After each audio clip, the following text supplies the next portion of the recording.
Ce pasteur évangélique encourage ses fidèles à attaquer un gang. Certains portent des bâtons et des machettes. Quelques heures plus tard, le gang réplique. C'est un bain de sang. Au moins 21 fidèles sont tués. Pourquoi de simples fidèles sont-ils allés affronter un gang surarmé ce samedi 26 août ?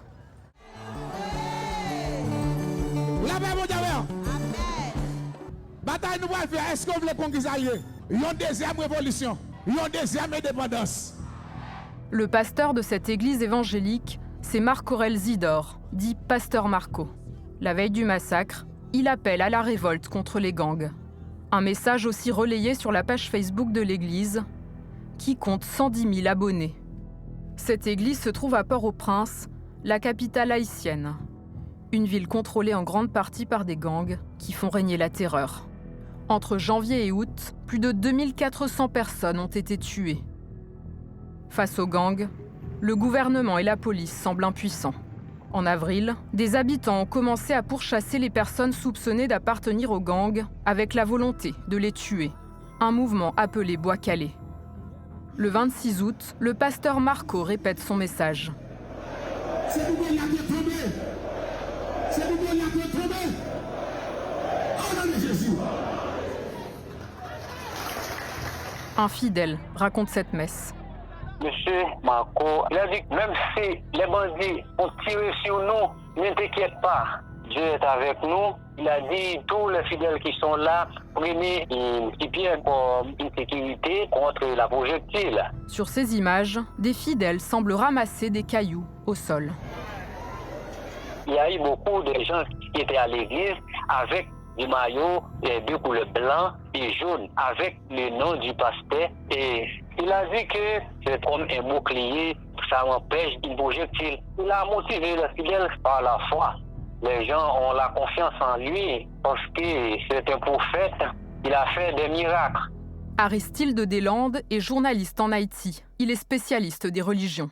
Alors, le pasteur Marco, je vais le mettre dans la catégorie des pasteurs qu'on appelle des prophètes. Ils sont souvent suivis par des gens qui ont vraiment le strict minimum au niveau d'éducation. Ils ont des procédés qui sont un peu différents des autres chrétiens évangéliques en Haïti. Ces procédés sont un peu plus proches du vaudou. Par exemple, pour être résistible aux projectiles, les prêtres vaudou, il peut te donner un caillou, c'est comme une amulette. À la fin de la messe, le pasteur et ses fidèles se mettent en route. Direction Canaan. Ce quartier est le fief d'un gang surnommé les Talibans, dirigé par un certain Jeff. Dans la foule, des fidèles sont armés de bâtons et de machettes.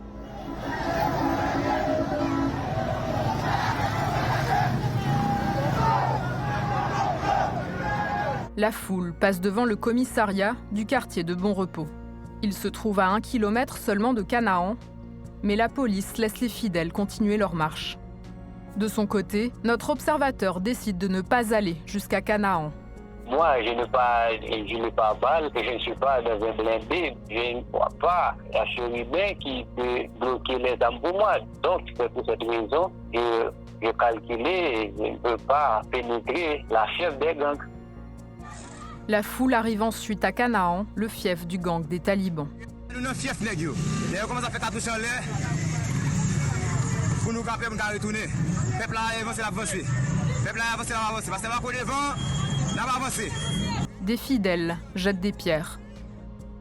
Le gang réplique.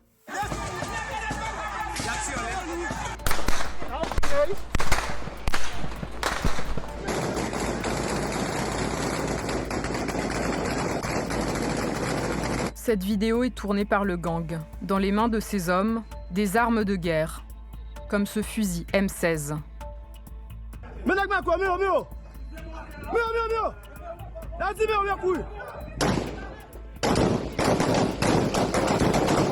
Aucun bilan des victimes n'a été diffusé, ni par les autorités, ni par l'Église.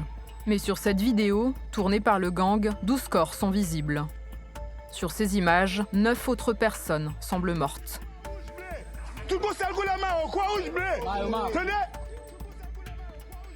Au moins 21 personnes ont donc été tuées.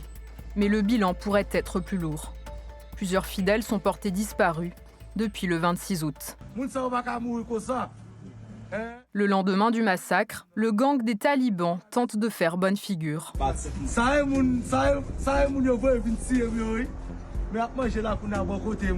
Ces fidèles, capturés la veille, sont interrogés.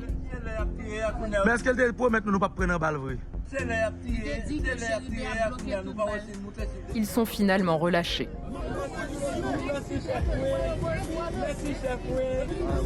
2 jours après le massacre, la police ouvre une enquête. Elle déclare qu'elle n'avait pas été prévenue de la marche et qu'elle a essayé de l'empêcher. Le gouvernement annonce la fermeture provisoire de l'église. De son côté, le pasteur déclare que 95% de ses fidèles n'ont pas été touchés et que si certains sont morts, c'est parce qu'ils avaient perdu la foi. Le pasteur Marco est très attaché avec son pays, vit avec un problème de sécurité à cause des gangs. Donc il a pris cette initiative parce que le gouvernement, les dirigeants ne font pas son travail. Donc il a essayé. Puisque l'État est irresponsable, puisque l'État ne fait pas ce qu'il doit faire, on a des particuliers qui essaient de faire ce que l'État devrait faire. Parce que ce n'est pas un pasteur de penser dans l'idéologie des gangs. On ne joue pas avec la vie des gens. Donc oui, il est responsable, mais il est responsable au second niveau. C'est l'État qui est responsable au premier niveau. Selon l'avocat du pasteur, son client ne compte pas s'arrêter là.